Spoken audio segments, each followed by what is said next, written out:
becas para madres solteras,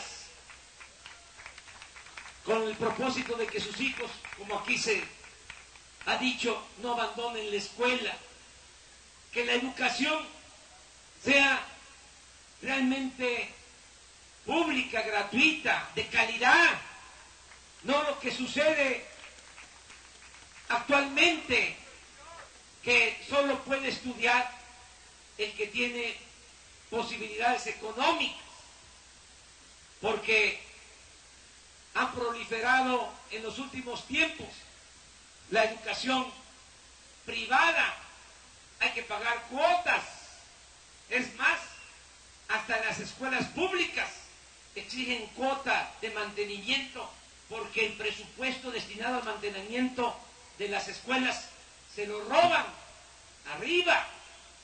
Y lo que aquí se dijo en el caso de los muchachos o muchachas que tienen que estudiar en el nivel medio superior, en el nivel de preparatorias, no tienen posibilidad de hacerlo. ¿Qué es lo que planteamos? 100% de inscripción en todas las escuelas, que no haya rechazados, que haya becas. En el Distrito Federal todos los estudiantes de preparatoria tienen una beca mensual. ¿Qué planteamos también? Pues que el que quiera estudiar en la universidad no sea víctima de la exclusión, que no se le rechace con el pretexto de que no pasan el examen de admisión, cuando eso es una gran mentira. No es que no pasen el examen de admisión, es que no hay cupo, no hay espacio en las universidades públicas que no tienen presupuesto.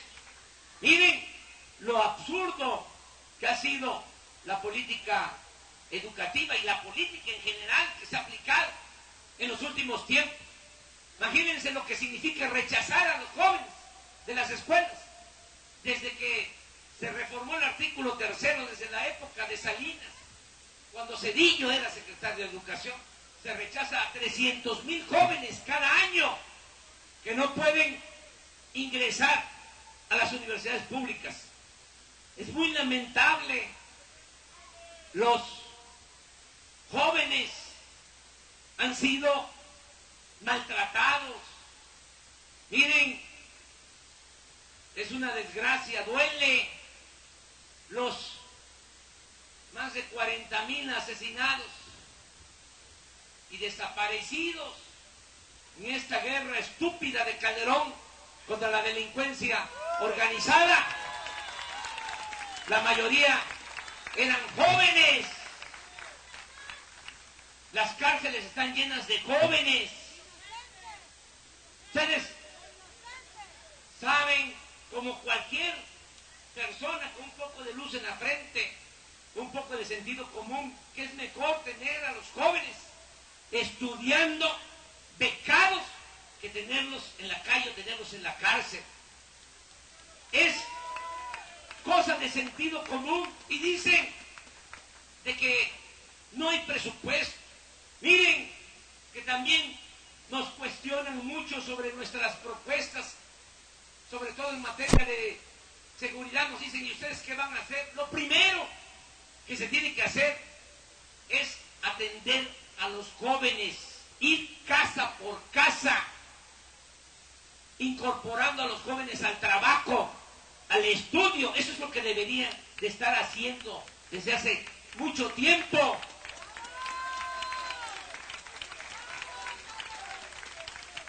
Incorporándose al trabajo, dicen, ¿y en qué van a trabajar?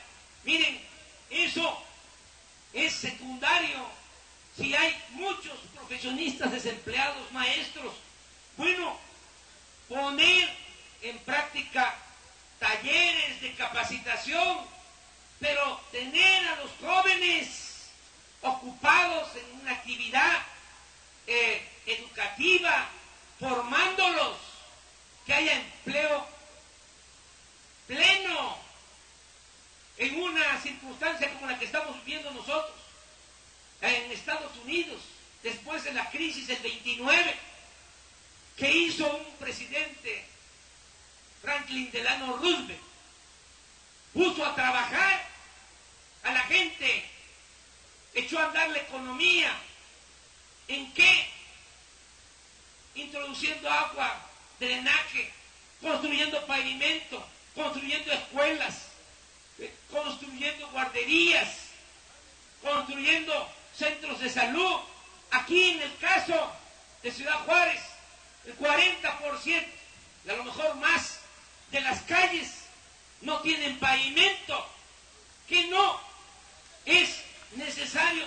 Ahí hay forma de poner a trabajar a mucha gente, a muchos jóvenes, garantizarles el trabajo, garantizarles el estudio. Y dicen, sí, pero ¿de dónde va a salir el dinero? Miren, no es un problema de falta de dinero, de falta de presupuesto.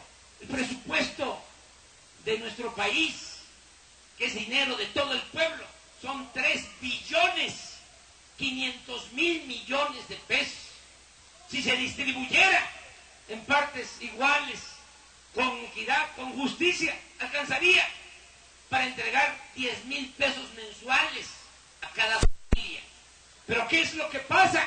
Que todo ese dinero se queda arriba, se destina a apoyar a grandes empresarios, a grandes banqueros. Mucho dinero se va por el caño de la corrupción, mucho dinero del presupuesto se utiliza para mantener privilegios de los altos funcionarios públicos, sueldos de diputados federales de 350,000 pesos mensuales, sueldos de senadores de 500,000 pesos mensuales, sueldos de ministros de la Corte que no sirven para nada, que son unos alcahuetes al servicio de la mafia del poder, de 600,000 pesos mensuales, pensión para los expresidentes de 1,000,000 de pesos mensuales a cada uno. Y no solo eso, la mafia del poder, que también tiene su propia estructura burocrática. También hay conductores de radio, de televisión, que por estar manipulando, engañando al pueblo, sirviéndole a la mafia del poder para que siga este régimen de corrupción, ganan más de 1,000,000 de pesos mensuales. Entonces, no es que no haya dinero, es que todo se queda arriba. ¿Qué es lo que hay que hacer? Pues cambiar eso. No puede haber gobierno rico con pueblo pobre. Hay que establecer la austeridad republicana, lo que decía el presidente Juárez, que el funcionario aprenda a vivir en la justa medianía. Entonces, si se aplica un plan de austeridad, si no se permite la corrupción, si no se permite que se roben el dinero del presupuesto, claro que alcanza para que haya empleos, para atender a los jóvenes. ¿Y qué va a permitir esto? Pues va a permitir ir atendiendo las causas, ir serenando la sociedad, la paz, la tranquilidad. Son frutos de la justicia. No se va a resolver nada con medidas coercitivas. Ya se está viendo. Solo el empecinado de Calderón piensa que va a resolver el problema de la inseguridad y de la violencia con policías y con soldados y con amenazas de mano dura y con leyes más severas y con cárceles. ¡No! Si queremos enfrentar realmente el problema, tiene que haber empleo, tiene que haber bienestar, tiene que haber atención a los jóvenes. Tenemos que acabar con la corrupción que impera en nuestro país. Sí hay forma de salir adelante, y eso ven a Ciudad Juárez. Sé que muchos de ustedes, quizá no los que están aquí, pero mucha gente está no solo entristecida, sino que piensa que no hay salidas. Es decir, muchos ya se están dando por vencidos, se deprimen por la situación tan difícil que se está padeciendo y piensan que ya no vamos a encontrar una salida, que no hay remedio. Yo vengo a decirles, no perdamos la fe, no perdamos las esperanzas, vamos a seguir luchando, vamos a sacar adelante el país y pensemos de que lo que está sucediendo no es por el destino, no es por la fatalidad, no es por la mala suerte, no tiene nada que ver con el pueblo. El pueblo de México es un pueblo bueno, un pueblo noble, un pueblo trabajador. No, lo que está sucediendo es por culpa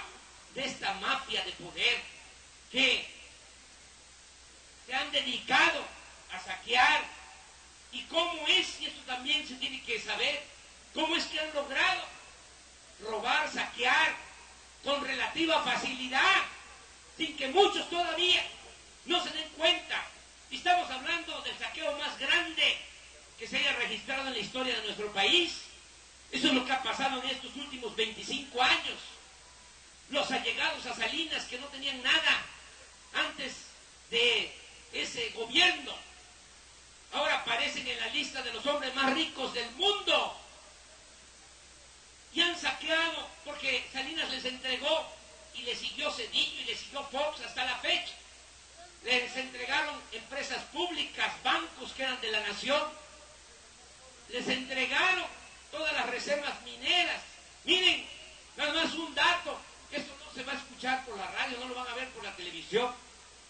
Han concesionado de Salinas a la fecha 52 millones de hectáreas del territorio nacional para la explotación del oro, de la plata, del cobre, sobre todo empresas extranjeras.